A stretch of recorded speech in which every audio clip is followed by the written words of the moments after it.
वो शक्ति जिससे दुनिया डरती और झुकती है। क्या तुम सच में चाहते हो कि लोग तुमसे डरें और सम्मान करें? तो सुनो, इस बात को जरा गहराई से समझो।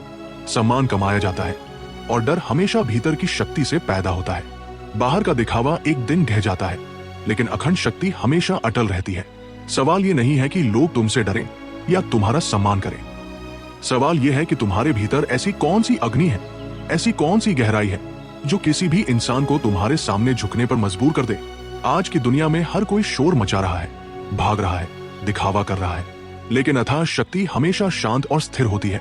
याद रखो, जब बुद्ध की शिक्षाएं भारत से निकली तो भारत साधारण था।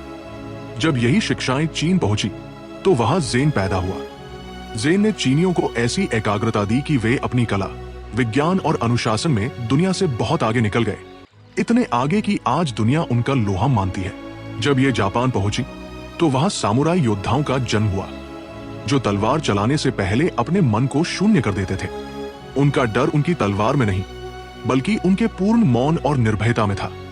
और हमने उसी बुद्ध को अति शांत कहकर त्याग दिया। हमने उस बीज को जमीन से उखाड़ फेंका जो हमें डरने वाला नहीं, बल्कि निर्भय बनाता। ये 6 नियम तुम्हारी किस्मत बदल देंगे। मैं तुम्हें बौद्ध दर्शन के वे 6 गुप्त नियम बताने जा रहा हूं, जिनका उपयोग करके चीन और जापान आज दुनिया की महाशक्तियां बन गए। ये नियम तुम्हें एक ऐसी गहराई देंगे जिसके सामने तुम्हारा शत्रु भी सिर झुकाएगा और तुम्हारे अपने तुम्हारा सम्मान करेंगे। ये 6 नियम सिर्फ बौद्ध कथाएं नहीं हैं, ये चेतना के 6 शस्त्र हैं जो तुम्हें तुम्हारी खोई हुई शक्ति लौटा सकते हैं। नियम 1, सम्यक दृष्टि। सत्य को बिना रंग के देखना। तुम्हारे पास आंखें हैं, लेकिन दृष्टि नहीं। तुम चीजों को ऐसे देखते हो जैसे तुम देखना चाहते हो, न कि जैसी वे हैं। ये पक्षपात तुम्हारी सबसे बड़ी कमजोरी है। लोग उस व्यक्ति का सम्मान करते हैं जो निर्णय नहीं देता, बल्कि तथ्य देखता है। जब तुम किसी स्थिति को बिना किसी पूर्वाग्रह के देखते हो, न दुख न सुख, तो तुम्हारा निर्णय स्पष्ट और अचूक होता है। यही स्पष्टता तुम्हारी अभेद्य सत्ता है। एक ज़ेन गुरु ने अपने शिष्य से कहा, बाहर के पेड़ को देखो। शिष्य ने कहा, वो हरा है। गुरु ने कहा, ये तुम्हारी दृष्टि है। पेड़ न हरा है न पीला, पेड़ सिर्फ पेड़ है। हरा रंग तुम्हारी आंखों का प्रक्षेपण है। जब तुम लोगों को अच्छा या बुरा देखना छोड़ देते हो और उन्हें जैसे हैं वैसे स्वीकार करते हो, तब तुम्हारी शक्ति का कोई मुकाबला नहीं कर सकता। नियम 2, सम्यक संकल्प। ऊर्जा का भटकाव रोकना। तुम्हारी ऊर्जा सबसे ज्यादा कहां नष्ट होती है? व्यर्थ के संकल्पों में। तुम सोचते हो ये करूंगा, वो करूंगा, और सिर्फ सोचते ही रहते हो।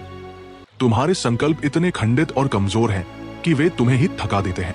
जो व्यक्ति शांत होकर एक ही दिशा में ऊर्जा लगाता है, उसका प्रभाव भटके हुए 100 लोगों से ज्यादा होता है। जब तुम्हारे संकल्प करुणा और सत्य पर आधारित होते हैं, तो पूरी प्रकृति तुम्हारा साथ देती है। ये स्थिरता, ये आंतरिक लक्ष्य तुम्हें दूसरों के लिए एक खतरा बना देता है, एक ऐसा खतरा जिससे कोई टक्कर नहीं लेना चाहता। नियम 3, सम्यक वाणी, राइट स्पीच। शब्द को तलवार बनाना। एक मूर्ख आदमी शब्दों का उपयोग करता है, एक बुद्धिमान आदमी शब्दों का प्रयोग करता है, और बुद्ध पुरुष मौन का इस्तेमाल करता है। मौन ही तुम्हारा सबसे तेज हथियार है। जैसा कि हमने पहले देखा, जब तुम आवश्यकता से कम बोलते हो तो तुम्हारे शब्द वजनदार हो जाते हैं। तुम्हारी वाणी में तभी सम्मान आता है जब वह सत्य से भरी हो, और तभी डर आता है जब वह अनावश्यक न हो। ज्यादा बोलने वाला व्यक्ति अपना रहस्य, अपनी शक्ति हवा में उड़ा देता है। नियम 4, समय कर्म और कर्म की शुद्धता। तुम क्या करते हो ये मायने नहीं रखता, तुम कैसे करते हो ये मायने रखता है। अगर तुम्हारे कर्म में पूर्णता है तो वही तुम्हारा ध्यान बन जाता है। तुम्हारी ईमानदारी ही तुम्हारा सबसे बड़ा सम्मान है। जब तुम्हारे काम में कोई खोट नहीं होती, जब तुम्हारी कमाई किसी को दुख नहीं देती, तो तुम्हारे भीतर एक निर्मलता आती है। ये निर्मलता ही तुम्हें आत्मविश्वास देती है, और ये आत्मविश्वास दूसरों को तुम्हारे सामने निडर होने नहीं देता। नियम 5, सम्यक स्मृति, होश में जीना।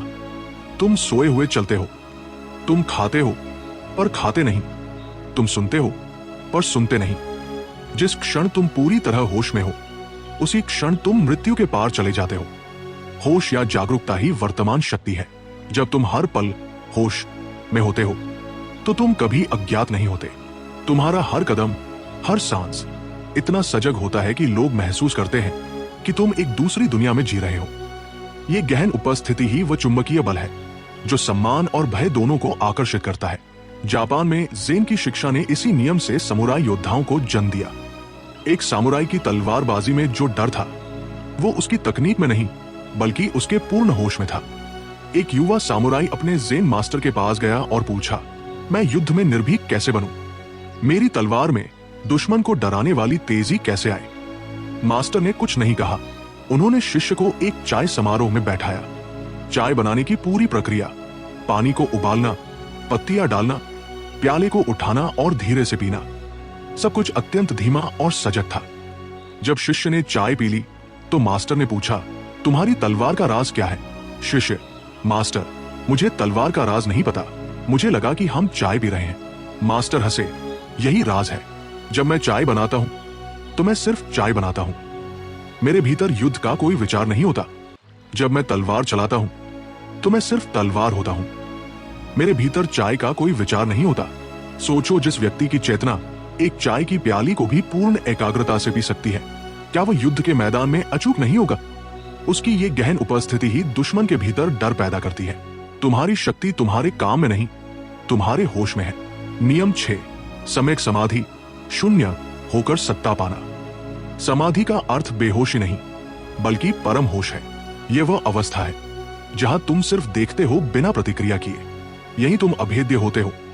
यह अंतिम नियम तुम्हें अभेद्य बना देता है।